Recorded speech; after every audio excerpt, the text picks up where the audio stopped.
Hi, you're with Fred Film Radio. I'm Sarah Bradbury, and we're at the 80th edition of the Venice Film Festival. And I'm joined here with Bill and Turner Ross, the Ross brothers, directors of Gasoline Rainbow. So thanks so much for joining us. That's us. Thank you for having us. Incredible film, brilliant title. I understand you're actually working under episodes of delinquency originally. Tell us a bit about how this sort of idea percolated during lockdown, you know, that yearning for freedom perhaps we all had, but none more acutely than the youth of today. Yeah, I mean, we kept a file for about 20 years under episodes of delinquency because that's what we were. And, it was an inspiration, certainly. And when the world was locked down, we imagined, what would be the hardest spot. And it was wanting to get out and not being able to, like we were when we were kids. But the kids aren't delinquents. They're actually much better than we were, and are curious and excited about the world. And they brought something much more optimistic and beautiful, I think, than we might have. And it's got a very particular feel and aesthetic, more like a freewheeling documentary than a fiction film. Tell us a bit about how you wanted it to look and feel, and how you've found these first-time actors, and I guess plop them into these situations, no script, and kind of let them run wild.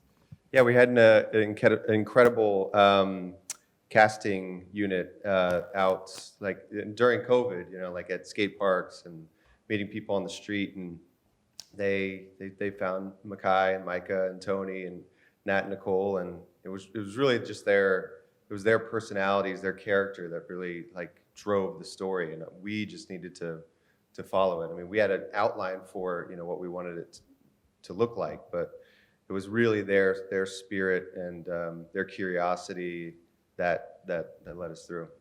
And obviously it's so exciting following their adventures, but maybe I'm a bit of a grandma. I felt very tense the whole time because it's in lots of very precarious situations, jumping on and off trains. You're never quite sure what's going to happen to them when they're abandoned in the desert. Did anything go wrong on the shoot with any? Not a thing. It was not dangerous in the slightest, and everyone was okay. It really was every day felt like we were threading a needle. We felt extremely lucky at the end of the day. Like how in the world did we get away with that? But we made a promise to the kids that although things would be pretty wild, they would always be safe and taken care of. And at the end of the day, they and the crew, we would all be together. And we really were just like this family unit that was, having all these wild experiences together. Yeah, we looked after each other and we got through it.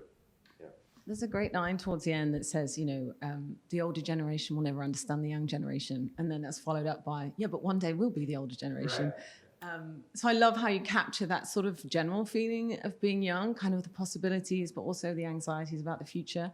This is very much a snapshot of the youth of today, people of coming of age today. I mean, is it one where the American dream still applies, or is it one full of hope, or is there sort of some ambiguity there? I'm hopeful. We went into it feeling, everything that was happening in 2020 and meeting these kids and being with them for that entire summer. Yeah, I was left with like a lot of hope for them, and yeah, I don't know. They speak to the whole film, and it really is through their voice that, and the movie is what it is. I think if we told them that the frontier was dead and the dream was no more, they would argue against it and, still find their own. It's what we've all done for generations. And I think the America that we see is also one like of beauty. Some of the landscapes you capture, these colorful characters, but there's also grit there. And, there's sometimes peppered in there, a little bit of social commentary, a lot of talk about unstable homes or addiction and sometimes wanting to break free from that. So there's perhaps a balance there. Most certainly, yeah. I mean, America's not perfect, and really, these kids are not perfect, and their families aren't. But nonetheless, they're beautiful, and even coming from a backdrop that may not be ideal into an America that can seem like a lot at the moment. They were still hopeful and curious and excited, and now they're here also in Venice, which is pretty amazing. Yeah, what is it like to have the film here? And yeah, I guess they've all grown up a bit since we're in the film. How do they find watching it now? Well, they will see it for the first time tonight. We all wanted to be together to experience it. so we could all download together. So they got in last night. There was a lot of tears and shaking of heads of like, where the hell are we? This is unbelievable. So it's going to be a wild day. Very excited for them.